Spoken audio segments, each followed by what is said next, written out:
Talked a little bit about it, but playing on a Friday. I mean, you've had the Thursday. How does this week differ just slightly in that you have just one less day instead of two? Yeah, well, for example, today goes from a Thursday practice into a Friday night, and you don't get that Thursday night time. Coaches go home. This is an early night for coaches. It's a night for kids to have a chance to kind of work on some papers and different things like that. So you just got to flip the switch and you turn it into a Friday night. And schedule-wise, yeah, it's a little bit tough. It's tough with class, it's tough with other things, but it is what it is. And certainly this has been a topic of conversation, I know, amongst other coaches too, with games like that. But I don't know any other way. There's scheduling, and I think that's really hard to do. You just got to go with the flow. And recovery time, you lose a little bit. There's some things to it that you just got to deal with. But that's part of it. And you also get a chance to go play on national television. And I think that's one thing where a lot of players that want to be here, we get a chance to do that, and not every family member can make it, so it's an important time for us too to have an opportunity to play on ESPN. Is it almost good too? One less day to have to sit around and think about last week and just get back out there and play? It's not really about last week, it's about this week, and I mean that. I think these guys are excited to play, certainly to turn around and go back out there and have a better performance than they did the previous game, win or lose. So to me, it's really just about our prep. You have to change your prep up a little bit. We talk a lot about process, really believe it. And so when you got to mix it a little, everybody has to adjust. But certainly, get out there and go play. These guys are looking forward to it. You guys have talked about a pyramid, kind of like the goal thing. I know that was something that was here when you were here before. Is it similar to that, or you could just what is that if for the people that don't know? No, it's been that way for a while. We've certainly taken the pyramid and have tweaked it. Every year you tweak it, you have different goals on there. There's a different foundation, but that really hasn't changed. And the one thing about it, when Dan was here and Chris was here, we had those, and I really believe it. I believe a pyramid, you start at the base and it works its way up, and to the top. And what the foundation is, we never leave that. We talk about those things. And we have our blueprint for what we believe helps us to be successful, and in good or bad. I think that's what a pyramid does. So what it does is it guides you in good times, of what you're focused on, and it guides you in tough times, what you're focused on. And just because the emotions either way, you don't deviate from it. You tweak it. All right, you certainly, if it's not where it needs to be, you tweak it a little bit and you try to make it better, but that's what gives you your foundation for your program and what you believe in, and that sense of purpose, for that season. What is the foundation for it? What's that? What's the foundation? Well, there's a lot in there. In a simple way, it's about full potential. How do you reach that? And there's ways of doing it. And I think for young people, I think as you get older, you find more clarity and purpose and all that. And I think for young people, you challenge them, like, what is your full potential? Because they're developing. And certainly they don't know it, but if they're not stretching and trying to strive for that every day, they're not going to reach it. So the push is always about what is your full potential. And certainly, hopefully giving them a little formula for when they leave here. I mean, they're not maximized here. Their full potential is going to continue, and they have a foundation of how to reach that. Kind of a lighter-hearted question or whatnot, but are you throwing more at practice this year? Yeah, I think so. Junior, so I've got a little something with June. I like to come over there, and it's more probably just the old man thing now. I got to go out there and throw it a little bit, but I like getting with the wideouts. I like throwing those guys balls, and I think sometimes, Junior and I have fun with it, and we'll talk about our completion percentage at the end of the day and all that. It's just good. It's fun to get out there and be a part of it. I think that's why you go practice, to be out here and be with these guys and be a part of it. I assume when you have guys like, your quarterback's throwing them the ball, they want to put it in a very specific spot. But yeah. Do you challenge them any differently maybe? Not put it? Yeah, challenge them completely because it's all over the place. Yeah, they don't know.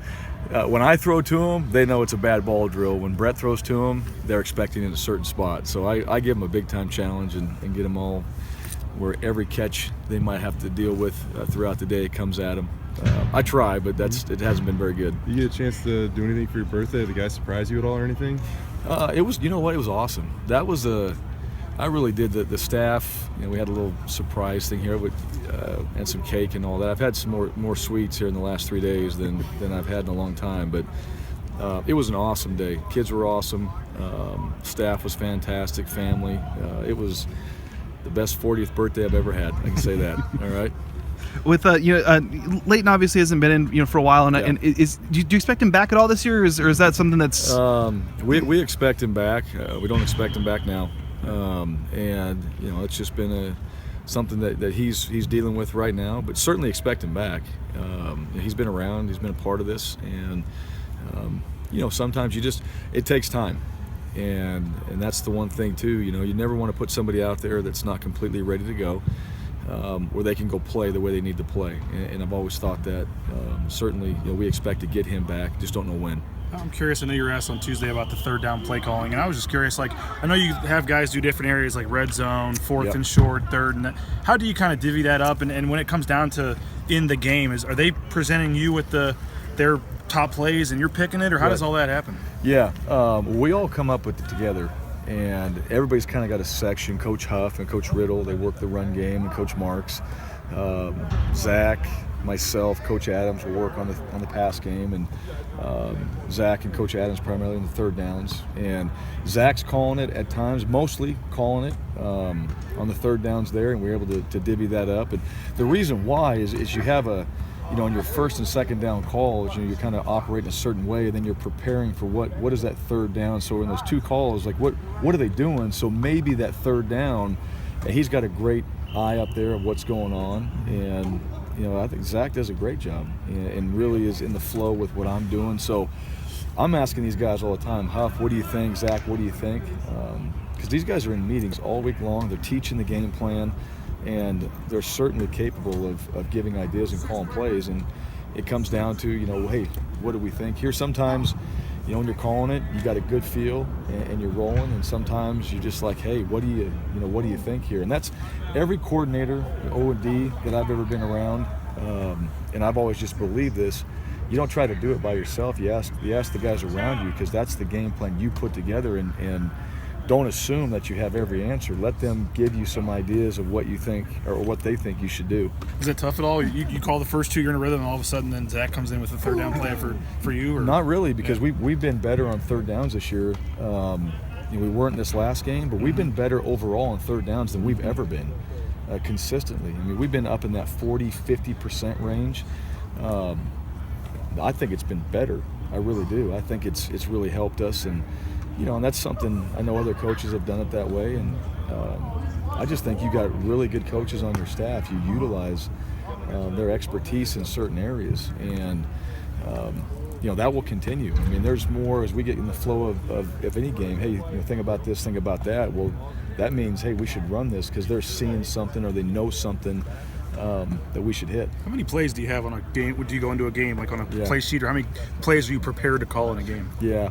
Yeah, it changes, anywhere between 70 and 90 sometimes. It just depends on the game. But, doing this for a while, you're really in that 70 to 80 range of plays. And how many some do you guys, run? Well, yeah, you're talking about, you're averaging about 70 plays a game, something like that. So you always have overage.